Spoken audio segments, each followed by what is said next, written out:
Indiana Jones. Always knew someday you'd come walking back through my door.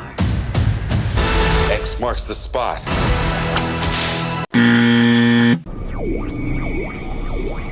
What's up, space pirates? I am your captain, the ever-charming Dr. Disaster, and today we are going to talk about Indiana Jones and Disney. Disney seems like a desperate company these days, throwing crap at the wall to see whatever sticks. It's funny though how they'll try almost anything, except listening to the fans they've alienated. No. Mm-mm. No. The recent news is, as part of their marketing campaign for the upcoming Indiana Jones 5 film, they've added old Indiana Jones films to their Disney Plus lineup. Naturally, if you're anything like me and you'd rather have your eyebrows plucked than give Disney any of your money, I recommend watching the films on old Blu-rays or DVDs. But that's not all, guys. For the low price of your integrity and your soul, you can also have quality merchandise like this a full week before anyone else, just as long as you sign up for Disney Plus. Tempting, but no. In this video, we're going to look at this marketing decision by Disney to try to sway people back to Disney Plus and the company's desperate reason for doing so.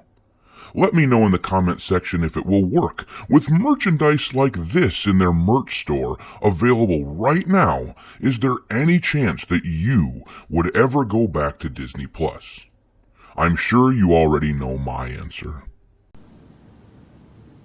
No. No, man. Shit, no, man.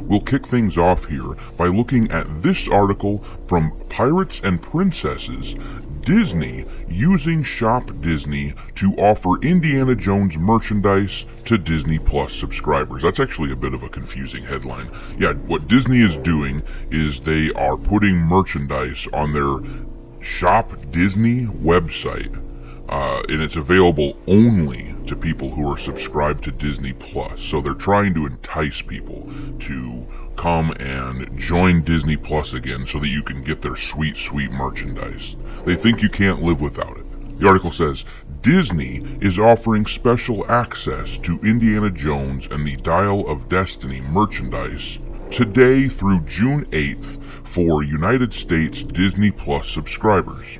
Disney must be really desperate to get their Disney Plus subscriptions up by the end of the quarter on June 30th. If someone pays the price to join Disney Plus for access to the merchandise and then cancels, Disney gets to count it as a subscriber for the quarter. Otherwise, why offer the items only to Disney Plus subscribers first, especially when the Funko Pop is already out, etc., etc. So, what they're saying here is that if you were to subscribe to Disney Plus right now, you'd have it for a month. Even if you canceled it, you would still be, at least for this quarter, a subscriber to their service. They can tell that to their investors. They can tell them that you are just another subscriber. So yeah, if you can't help yourself, if you have to have sweet merchandise like this shirt right here, if you have to have it, and you pay the subscriber cost to Disney to get this a little bit early, yeah, they will use that, and they will use that bloated number in order to essentially fib to their investors and make people think that this service is more successful than it is.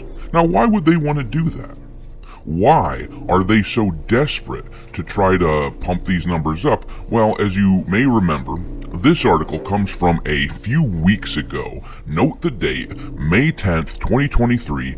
Disney Plus loses 4 million subscribers, prepares to pull some content.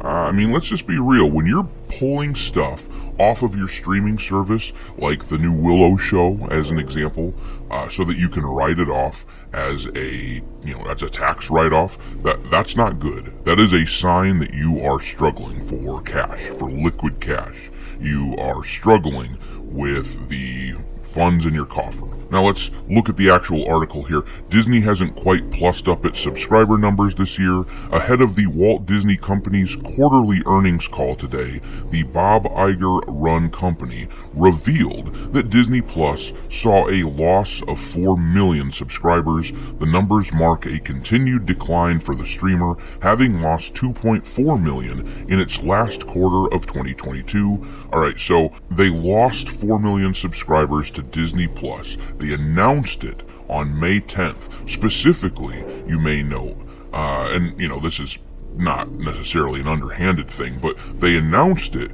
in the afternoon/evening on May 10th, after trading was done for the day on the stock market.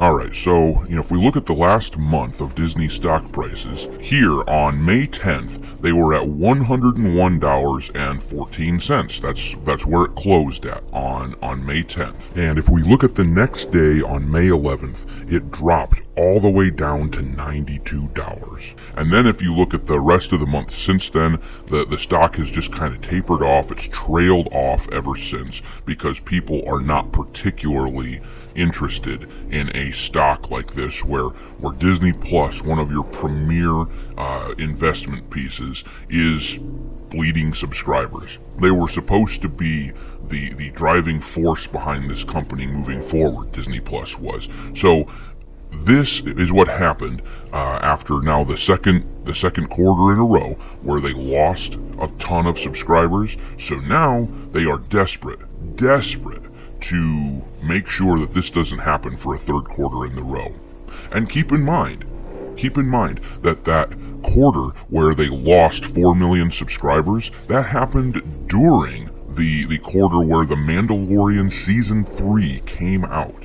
So people who really liked the first 2 seasons of The Mandalorian and might not have been subscribed to Disney Plus before, people like that were going to be subscribing to Disney Plus to see what was up with Mandalorian Season 3.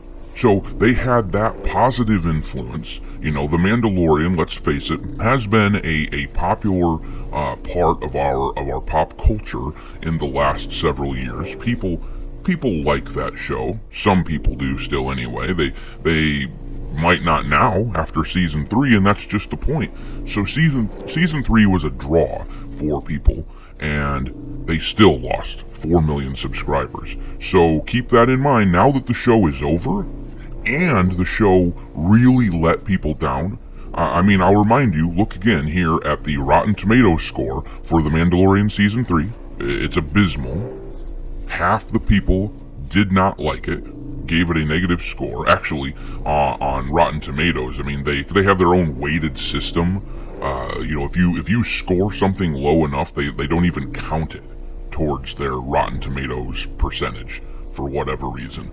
They're just trying to prevent trolls from dropping the scores of these things, I guess.